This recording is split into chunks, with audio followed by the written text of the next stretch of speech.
साथी अस्सलाम वालेकुम। उम्मीद है कि आप बखैर हैं। अल्लाह करे इन हालात में आप सब से तहम्मुल से बुर्दबारी से काम लें, आपस के अच्छे ताल्लुक़ात से काम लें, आपस के अच्छे रिश्ते के साथ ताल्लुक़ात कायम करें। चाहे हमारे पड़ोसी जो भी हों, हम अपने अमन को बहाल रखेंगे इंशाअल्लाह। जिस तरह से सिखों पे एक हमला आया था किसान आंदोलन का, उसी तरह से एक और मामला हमारे पर आया है। एक बात तो गौर कर लो, चाहे किस पार्टी ने आपको वोट दिया, चाहे किस पार्टी ने आपको वोट दिया, मसला ये नहीं।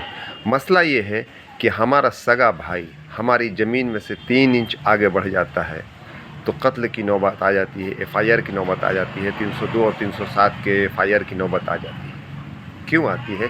क्योंकि हमने उसे अपनी प्रॉपर्टी समझा है। आज वफ़ के मामले में मुसलमानों ने जिस तरह से सर्द महरी से काम लिया है और ख़ामोशी से काम लिया है, और जाने सरकार जाने वक्फ बिल, तो कल एक दिन आएगा यही सरकार आपसे आपके वोट के अधिकार को अपने बहुमत की वजह से ख़त्म कर देगी। एक वक्त आएगा कि आपको इस मुल्क में जीना मुश्किल हो जाएगा।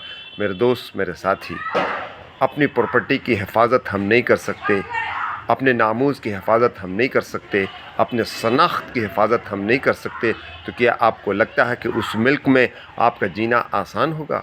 उस मुल्क में आपका मरना आसान होगा? उस मुल्क में आपको अपना हक़ लेना आसान होगा? उस मुल्क में आपकी आवाज़ का उठना कोई आसान काम होगा?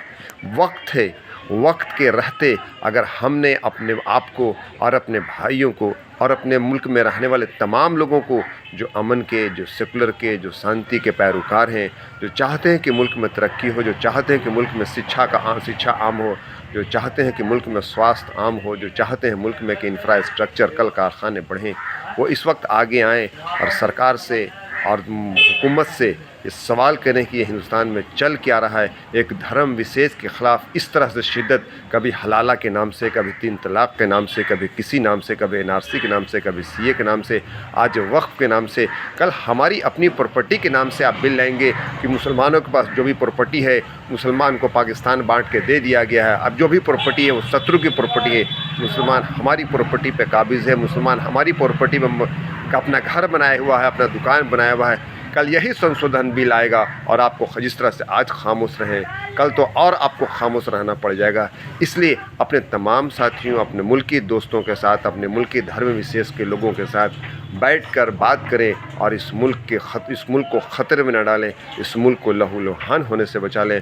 पूरी दुनिया इस मुल्क के ख़िलाफ़ आंखें दिखा रही है, पूरी दुनिया इस मुल्क की तरक्की के ख़िलाफ़ परेशान है कि यह मुल्क आखिर तरक्की कैसे कर गया आज़ादी के बाद। मेरे दोस्त, अमन के पैरोकार बनो, शांति के परिकार बनो, सुलह के परिकार बनो। ये मुल्क सूफ़ीज़म का मुल्क है, यह मुल्क अमन और शांति की पुकार लाने वालों का मुल्क है। ये मुल्क तो उन लोगों का मुल्क है जिन्होंने अपने बाप के वचन के लिए अपने आप को 14 साल के वनवास पर डाल दिया था। मेरे दोस्त, हम कैसे इस मुल्क को लेके चलेंगे?